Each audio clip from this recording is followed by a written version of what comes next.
This is Grant Howell. Present-day residents of Royal Oak and South Oakland County will recognize him and know him as the author of a column that appears weekly in the Daily Tribune. Longtime residents will know that Grant has been active in the newspaper business for over 40 years. He started as a reporter for the Royal Oak Tribune in 1937 and later rose to become its editor in the 1970s. It's quite a privilege to have him with us today. I'm Mike Kondek, and today join me as we reminisce a little bit about Royal Oak and about the state of affairs in both our city and our nation here in the late summer of 1987. Royal Oak, its story, as told by the people that lived it. We'll walk the streets of yesteryear and relive the days of the horse and buggy when times were much simpler and things moved slower.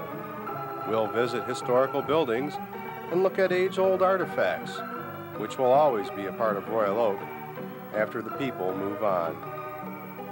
We'll observe the city as it has grown and prospered, and then wonder, what will tomorrow bring?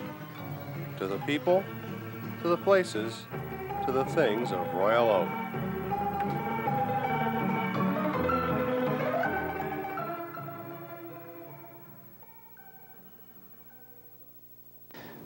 Grant, I wonder if you can start with perhaps what seems to be a familiar theme of yours, at least as I read your columns in recent years, recent months. Let's talk a little bit about your occupation, the state of American journalism today. You've made the point, I think, a number of times about how journalists today seem to be more involved with or concerned with judgment as opposed to description. Can you flesh that out a little bit? What exactly do you mean by that? Well, sure. First, let me explain that old editors, unlike old soldiers, just don't fade away. They crab more. And my concern is that as our society gets more complex and we get more wrapped in our own little cocoons of interest, that we're not seeing enough of a bigger picture except in very short segments. I suppose that's the gift of TV. If you can package it into 45 seconds, 30 will be better. And my experience has always been that things are too complicated for that. In my own writing, I overwrite. I run down a lot of side channels that perhaps are not all that interesting in order to get at significant detail.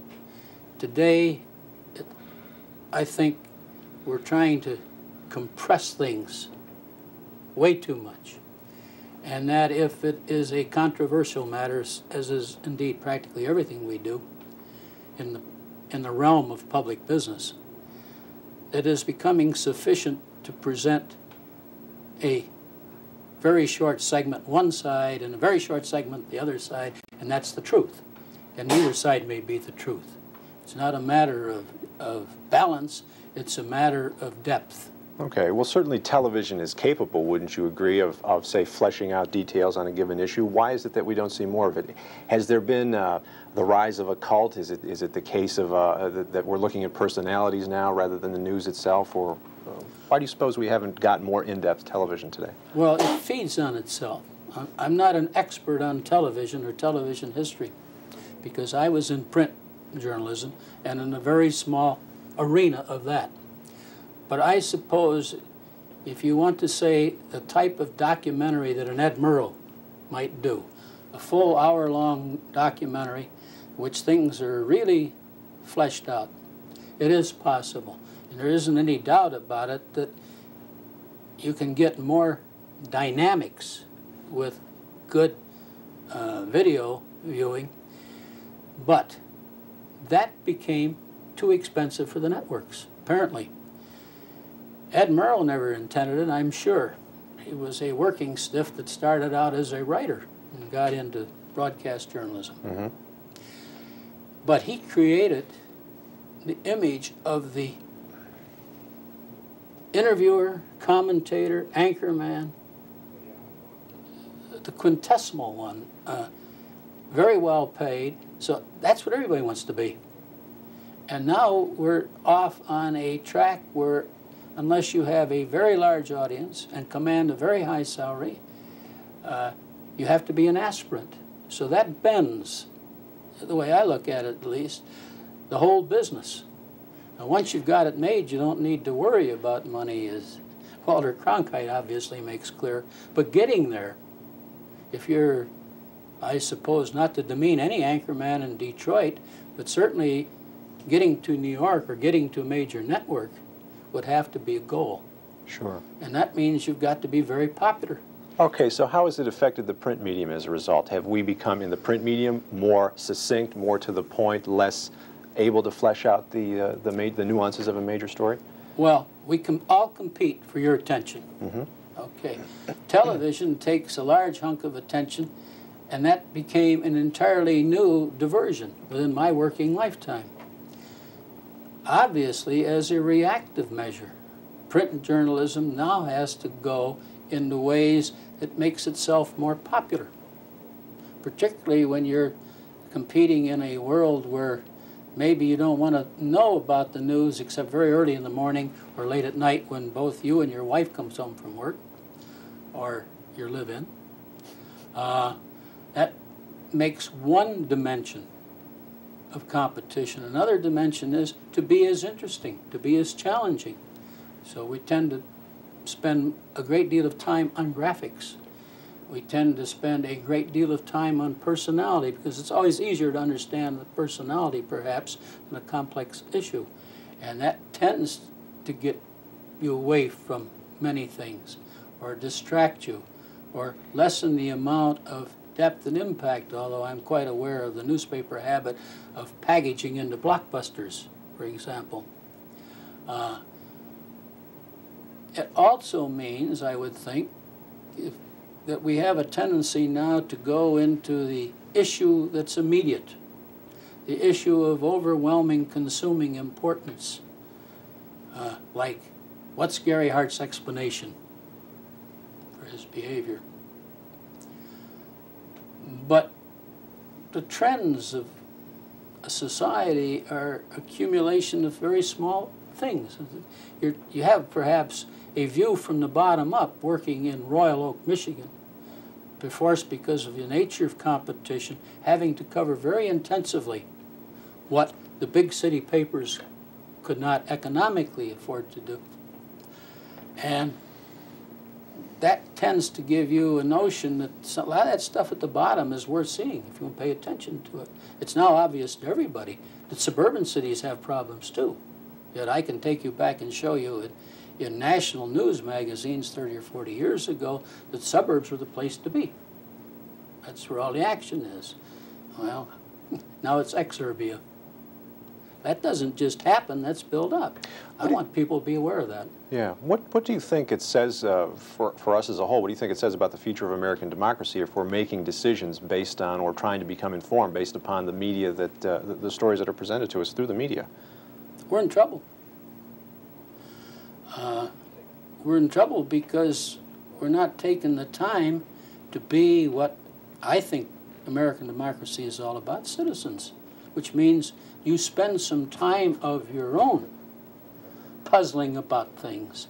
You look outside your own little purview, this week's paycheck or this particular occupation or this family problem or whether I can afford to buy a new car or move to a better house further out or something like that, into some of the larger areas and responsibilities of citizenship. Vietnams don't just happen. The crisis in a city just doesn't happen. It accumulates. Now, it may very well be, as many people argue, well, there ain't anything I can do about that. It's going to happen, so why do I want to bother? Well, it affects all of us, so you simply must. In a more down-to-earth sense, what do you think, as we're speaking here in the summer of 1987, the joint operating agreement that's being proposed, I guess, downtown between the two large dailies, the Detroit News and the Detroit Free Press, appears to, well, it may or may not become a reality. What are your thoughts on that? Well, I think it'll be a reality. That doesn't mean that I approve of it. I don't. The Royal Oak Daily Tribune, or the Daily Tribune in Royal Oak, more accurately, you learn about competition early on because we had a fight to survive. We were overshadowed and then always by the metros. I have no problems with competition, But the question nowadays is whether competition is economically viable, whether it is possible, whether there is a public out there which will support the ever-increasing costs of getting information. The two Detroit papers say they can't make it. I'm not privy to their books, but I know very well that they can't afford to devote a $1,000 a week talent working 40 hours plus whatever infringes to examine a neighborhood problem in the city of Royal Oak unless the neighbors stage a protest for the media to get attention, which may or may not be pertinent to the issue. So I guess that's the only answer I can give you. We tend to price ourselves out of markets. Yeah. What, turning to a slightly different topic now, you remarked in at least one or two of the columns that I've read recently about how you couldn't be a politician, you wouldn't want to be a politician, and I think, Grant, in terms of the decisions that we're calling upon our political leaders to make, I wonder if you wouldn't mind commenting or fleshing out a little bit as to why you made that statement and exactly what sort of people do we need now in political life? Do you think the quality in general is good? Do you think we need a new caliber of leadership? Do you think something like that can even emerge? Try to answer those. It's a lot of questions. Last night, Gary Hart said, I hate to mention it on TV, he would like to be identified as a patriot, not as a presidential contender, but a patriot. I assume going in that all Americans are patriots, okay? We don't need somebody who can merely get elected if the price of getting elected is to be not just nice to everybody, but to, in some cases, pandering to the least common denominator of claims. Should I vote for somebody because he promises more benefits for the elderly? I've had vast experience with medical costs. I understand better than an awful lot of Americans how much catastrophic medical costs really amount to. But are there other issues that I should be willing to consider in addition to my personal ones? If Mr. Hart meant what he meant by being a patriot, I would assume that he is devoted to the survival of this nation as a nation. That's the beginning point of citizenship. That's what my lecture would be. You've got to be more concerned with something more than where you fit and what you get. Why couldn't you be a political leader then? Because I come from a line of people who are highly opinionated, not unwilling, perhaps even too willing to express it. And I would have to tell some people there are prices you pay for citizenship. But in the nature of our sort of pluralistic system, it's not going to be long before you're going to knock somebody's block off or make somebody mad. That little group will somehow see to it that you're defeated in the end. And the great problem is the rise of special interest groups. In a city election, I've often thought, in the normal city election, if you control 500 or 600 votes, you got it made.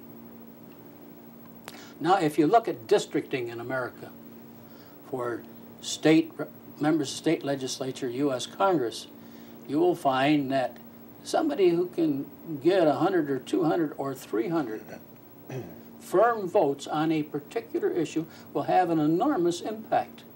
You'll have it in the nominating process, among other ways, and not many people want to offend them. What we have is not an election by a majority, but a sort of a political arithmetic as you add up 100 here and 50 there, and pretty soon you got enough. And it's not quite the same thing. Now, if people understand that and are willing to accept it, well and good. Everybody is equal in the polls. But I don't think they really understand that, and I think we're encouraged to believe that what an individual wants, or a group that he may be a member of wants, is the public good. And that's not always true.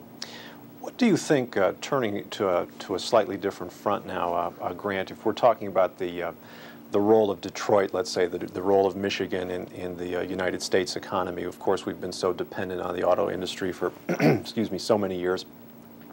What's our future now that we've sort of decided to share the market with, not that we've decided, but that for all practical purposes, we are sharing the market with the Japanese and probably soon other competitors. What does that say about us? What does that say about our little corner of the world here over the foreseeable future that you see? Well, the future will be tougher than the past. Okay? But I write it over and again, perhaps nauseatingly so, the past wasn't all that great either. Yeah. Except that mine might have been the last generation to grow up with the notion that hardship was part of the human condition. A depression, a world war. That's right. And before me, my parents and my grandparents and my great-grandparents, so far as I know, were accustomed to the idea of merely getting by. We don't accept that in America. And what you can't earn, you can vote for, perhaps. Now, I don't know what the future of the automobile industry is going to be. I know that today it's a lot more competitive than when I really started paying some attention to it, which was just after War II, when the market in this country was unlimited and you could do anything to satisfy that market. But I would remind even people my age that Volkswagen, for example, was the #4 bestseller as far back as 1959 and 60, which means that we've had a lot of experience now with foreign competition, and we haven't done too well with it. Now, as the Japanese industry matures and gets caught in their own crossbinds, that may change from that direction. But then we've got the Koreans, the Mexicans, Brazilians, all of them clamoring and working for pieces in the industry. So for the immediate future, it looks like it's going to be very competitive.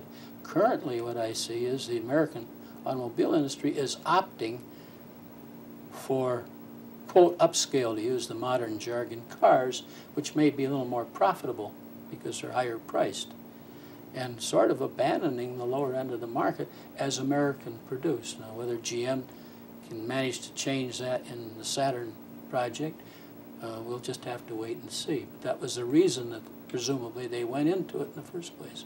Okay. But it isn't going to be as lush around here.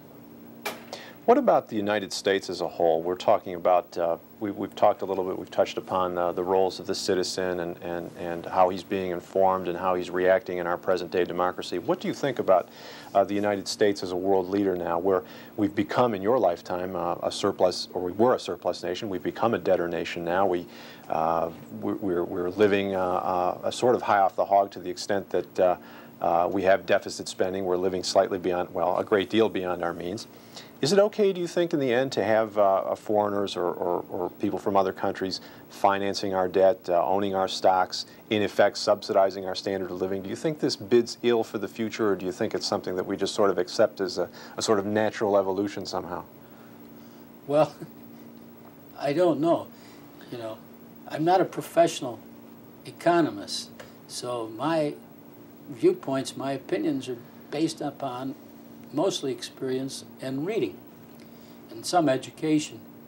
No, we cannot exist as a debtor nation because the lender is going to call the tune. There's no point in lending to us unless it's profitable for him. So I'm going to want the money back. And at some point in time, we're going to have to give up. We're going to have to give back some of that money, which means us, the question before Americans is, poor old Jerry Ford perhaps got beaten on it, but at what point do we want to accept a little bit of austerity so that we can pay our debts? Now, the sad part of it is that going into debt becomes competitive. The sad part of it is that going into debt becomes tax advantageous. The sad part of it is that going into debt becomes almost patriotic because that's the way we keep people working. The bad part of it is we can pay. Precisely when, precisely where, I don't know.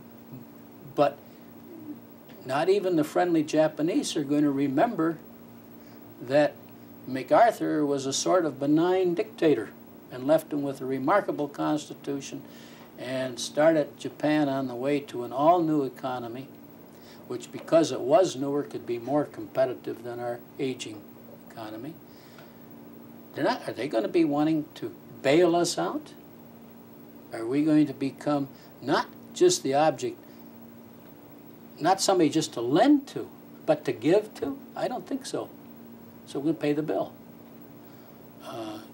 Perhaps not in my lifetime, but I'm reasonably sure that the signs I see on trucks, we're spending our inheritance, has some validity. Do you think there could be a world economic cataclysm? Do you think there can always be a world economic cataclysm? The world gets out, the economic balances get distorted. If you had seen Germany in ruins, as you did, as I have, and then see a Germany so prosperous that 100 aspirin in American money cost $7.85 last fall, you begin to have a little broader perspective than just today. We no sooner defeated Germany, and don't forget it was Mr. Roosevelt's idea it would be unconditional surrender. There never was an option for the Germans to opt out and save something, even if Hitler might have accepted it. In the 40 years now that I have been, quote, a veteran, unquote, I've seen that turn right around. So sure, Germany will probably have its own problems, but one thing you know about this world is dynamic. And what we really understand about the present is from reading the past. And if we can get anything out of the past, maybe it's a few guideposts. I wonder if you might not care to comment on the state of American education. You've been a long-time proponent of school millages. You were very active in school affairs in the community of Royal Oak here and environs for a long time. What do you think we're doing wrong educationally? What do you think we could do to perhaps improve our sort of productivity along those lines? Gee, right? Ask me that question, I'm mad because the schools aren't open in Detroit where they need them the worst, presumably. You're talking to a disillusioned millage supporter, and not disillusioned in the sense that I'm opposed to paying teachers more. I don't know what is an adequate salary or income for anybody. That's beyond my ability to establish. I'll tell you this. I don't believe more money means better schools. I think there are qualities in education that cannot be bought. They can be imparted by teachers. They should be imparted by teachers. They should be imparted in the home environment. I understand all that. But I don't like a lot of what I see when you say, well, perhaps the schools could do a better job, and the teacher says, or her spokesman, or his spokesman says, well, it's the home. We can't overcome the failures of the home. Well, unfortunately, as a society, we're going to have to. And as soon as you start talking that way, you sound like someone who's opting for the Prussian model. We're going to cram it down your throat whether you need it or not. And you skirt charges of racism when you look at inner city schools and all sorts of things.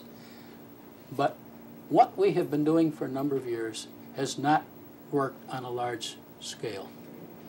I'm not even so sure that Royal Oak schools today are as good as they were when N.J. Quickstad was superintendent at $5,000 a year.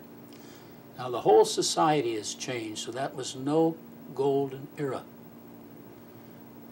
But how many merit scholars do we produce?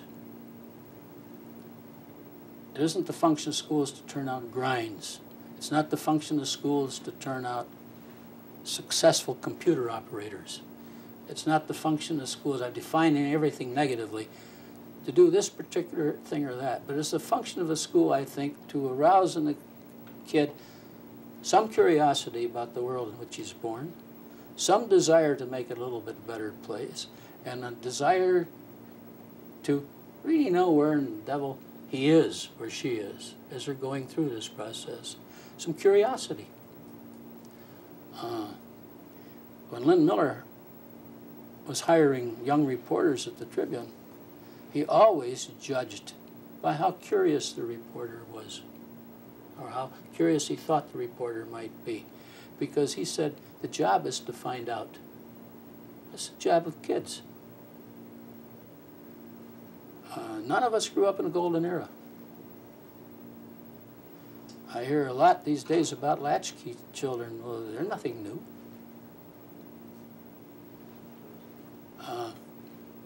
It's not a very direct, single-shot answer. The point is, there isn't any. And a lot of the problems with education cannot just be plastered over with money. Mm-hmm.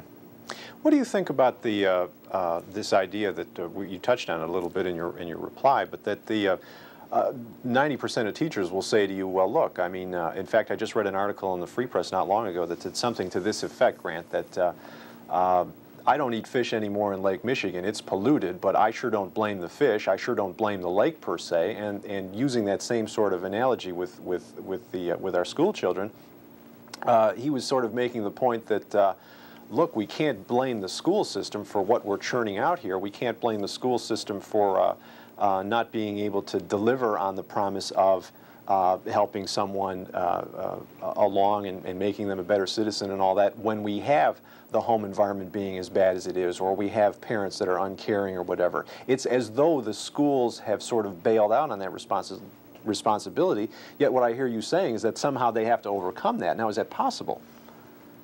Well, it had better be. You're born. None of us come into this world with a choice. We're born. You have to live in the society and the times in which you find yourself. If education is in a deplorable state that sounds Pollyannish, then all we've got out there is a challenge to improve it.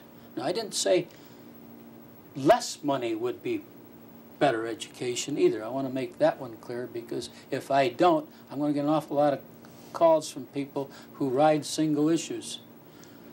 If the home environment isn't doing the job, what else? I have a godchild who teaches in the inner city. He teaches mathematics, and his kids do very well in a competition that they maintain for those kinds of classes. He's accepted the world in which he found himself. We're not condemned to being dumbbells because our parents might be indifferent, and I don't think we ought to condemn any child. You know, it's almost like sometimes we have an institutionalized interest in doing something for somebody, and if we can't do it for a kid in school, we'll do it for him as a delinquent,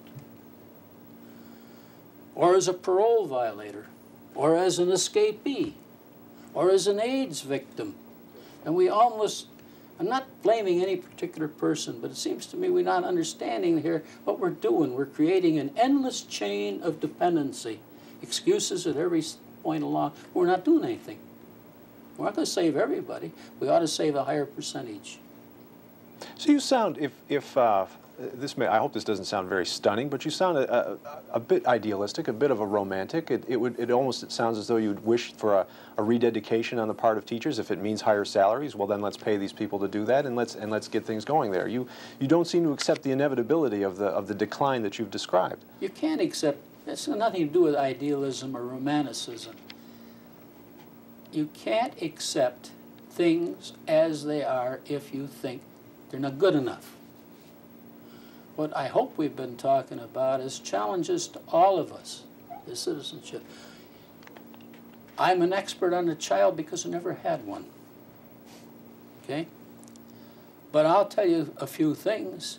A neighbor of mine who came pounding on my door once because on the street we lived, we had mud for 2 months out of the year, and it was not, you couldn't get up and down the street. It was blocked off with sawhorses. He said to me, it's a lovely quote, "No kid of mine is going to have to walk to school." He lived a block and a half from Kimball High School. My parents accepted as a calm matter of fact, even in grade school, that I could walk at least a mile or a mile and a half to school each way and come home for lunch. It's all they knew.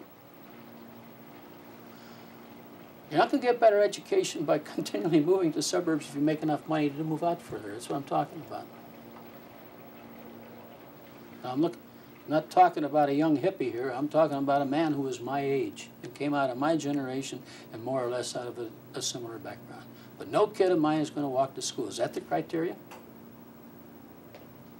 Okay. We've been talking with Grant Howell for the past half hour or so and hope you've enjoyed our discussion. Thanks for being with us.